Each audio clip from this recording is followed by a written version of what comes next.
watched my previous video, good job, you're gonna be all set for this video. If not, go watch the previous video so that this video is going to make sense so you understand how we got in this position in the first place from standing. Now I'm gonna show you how we can also get into, so this video, we're gonna go over Kesa Gatame, or also called scarf hold or a Judo side control. We're gonna do some submissions. We're going to cover what you're going to experience in terms of like possible failures of holding the position. And we're also going to look into like how we can get there from the ground, because you can also get there from the ground. So let's go first to what this position looks like. And when you find your passion, it ignites you as a person. You just feel awesome. So basically, I'm holding Gary's head. I am pulling his arm. My weight is down. and I'm using this back leg as a kickstand. Now what Gary would try to do to escape from this is go ahead and do the escape, and I'll let your arm go, is he is going to try to swing his legs to pull his arm in. The key to holding this position is keeping control of this arm, especially if you are a small person. Your number one way to keep this position is to pull this arm by the tricep, like your life depended on it, and lean forward. One thing that will probably get you in trouble is this arm. Now, as a beginner, you're probably going to be overgripping everything, but one thing you do not want to overgrip the hell out of this arm, but do not squeeze his head. And why wouldn't you want to squeeze his head?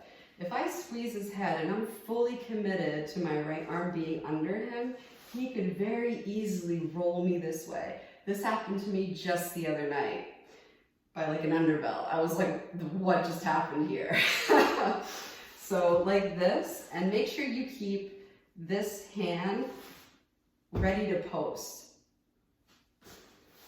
So from here, like try to do the escape. So if Gary tries to escape, I'm just holding on and leaning forward.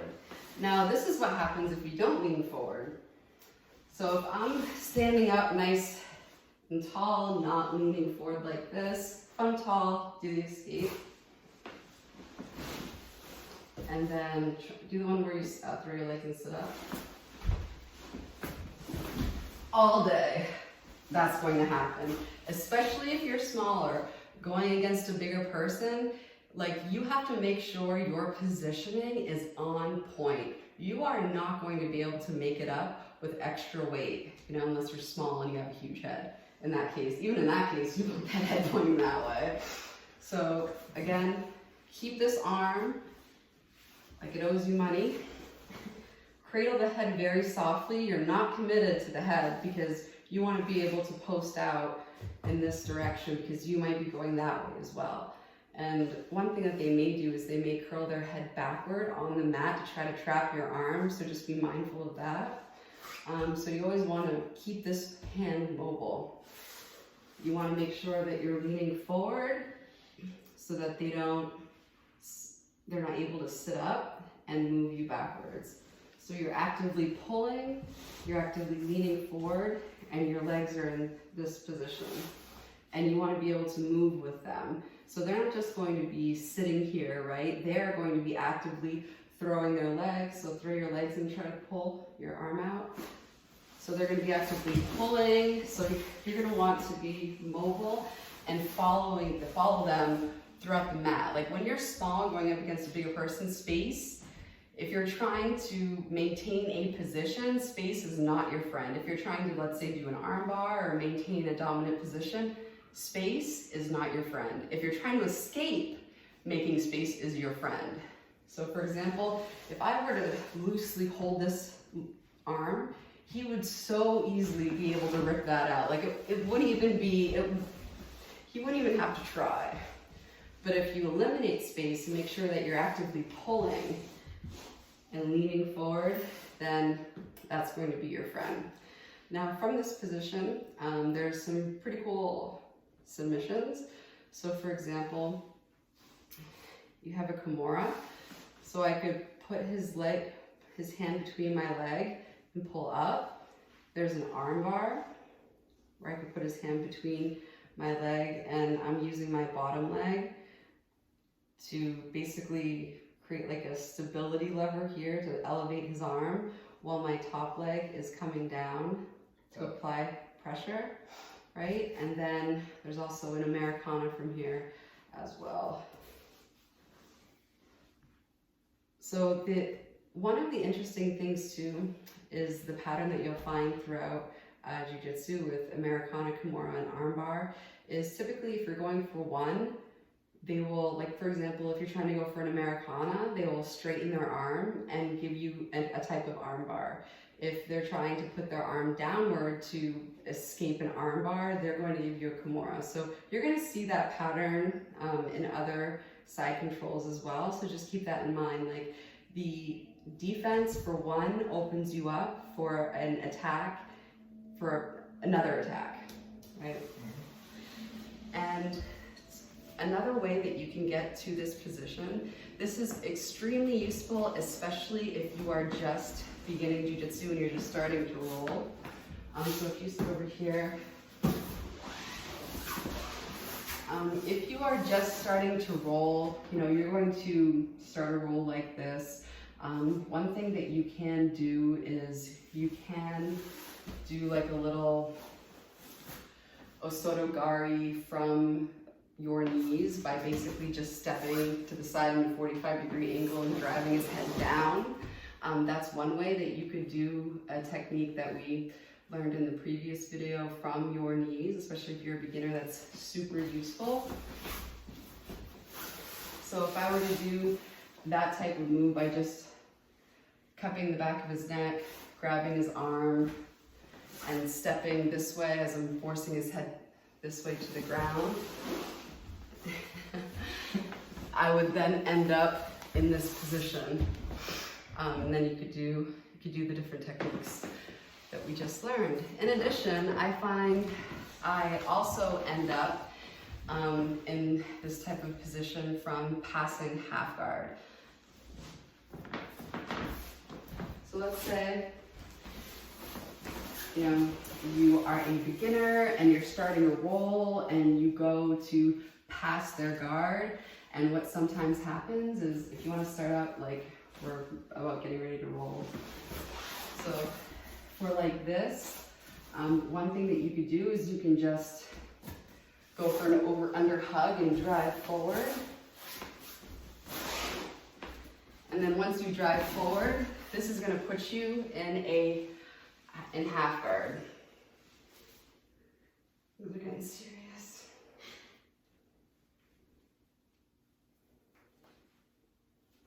All right, so anytime one of your legs is caught between their legs, this is half guard. So one thing that I like to do that works very well, especially being a smaller person, is using my weight to apply pressure. And the way you do this is if you're on the ground, you want to put as much as of your weight on them as possible. And to do this, it's usually through having like active feet. Like I never want to have my weight on my knees if I'm on top of him. I want all of my weight on him. If I'm like this, right, that's very, very weak because my weight is on my knees. He's not even feeling anything. Like there's no way I can control a 200-pound man like this. Like that's pretty ridiculous. Do you want a knee shield and no knee shield? We could just, so they're probably gonna do like a knee shield. You're gonna have to get past that. But typically if you are fast about getting the person down, if the person, you know, is also a white belt, you can get past it. So basically from this position, you don't want to be on your knees. You want to have an active position, basically driving your shoulder into their neck. You can come down a bit that way and have your head on that. Yeah. Neck exercise. Yeah.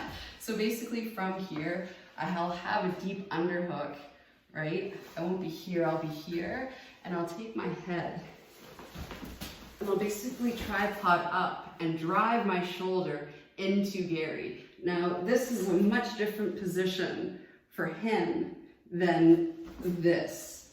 Right, Gary? Mm-hmm. Feels a lot different. Mm-hmm. So when you are small, and especially if you're trying to control somebody bigger, you need to use all of your weight in a way that's intelligent. And you never want to have your weight on the ground. You want your weight on your opponent. So from here, what I'll do is I'll tripod up, and I will put it all depends how much of a jerk you want to be. You know, like sometimes you need to be careful, because if you like just start pissing off the wrong people, then it's gonna come back, and you just gotta be prepared for that. You know what I'm saying? But you can really drive your shoulder into them. And then from here, in order to get rid of this leg that's on me, you can just start bouncing until you can get your knee down and cut across. And then you can adjust your hand and you're right back to where we started. And now you can do, your submissions from here. You can hold them, you can look into their eyes, you can do a bunch of things. So yeah, if you're a beginner, you can do some of the takedowns that we learned in the previous video from your knees, like the Osotogari that we just went through. And always remember, when you're trying to control a bigger opponent, you do not want to be on your knees. You don't want to have weight on your knees. You don't want to be supporting yourself in any way. You want to put all of your weight on them, and that's typically done by making sure that you have active feet and your knees aren't touching the mat. I'll give you another example of this.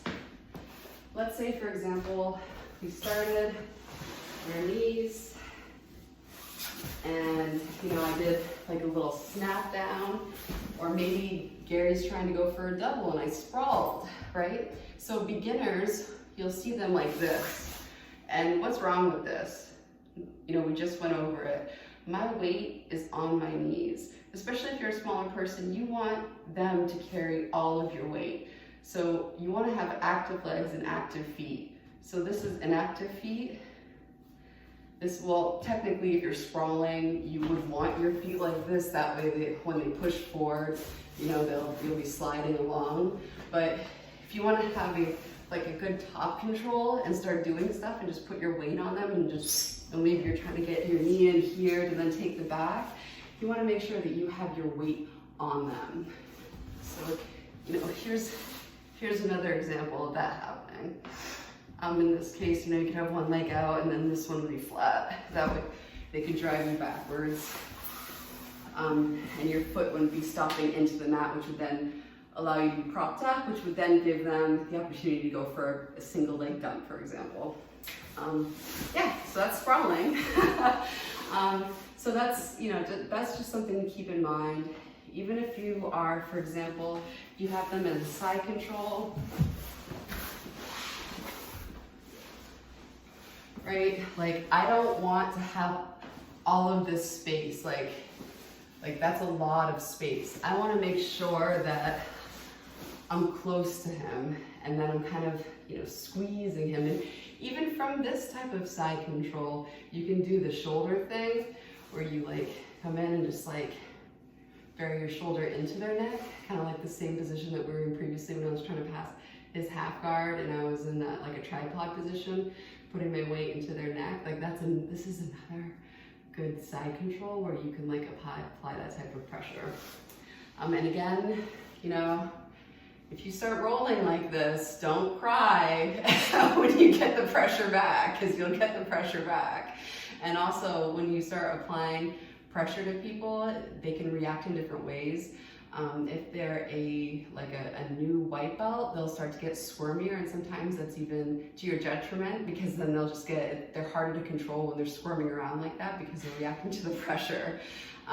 So just keep in mind, like, applying pressure can work to your benefit, but also applying pressure can work to your detriment. From here, for example, what I like to do is when you start applying pressure like this, the purpose of it is for them to concentrate here. And then from here, you can just cut your knee across and boom, you just went up a level. You went from side control to mount. If you don't know what I'm talking about, watch my positions video. We go over all the Jiu-Jitsu positions that way you know. All right, so that's pretty much it. Thank you so much for watching. Definitely, if you haven't started Jiu-Jitsu yet, you're gonna be great.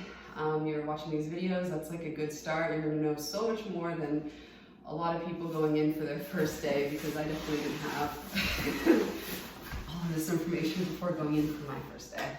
So I'm sure you'll love it, and until next time.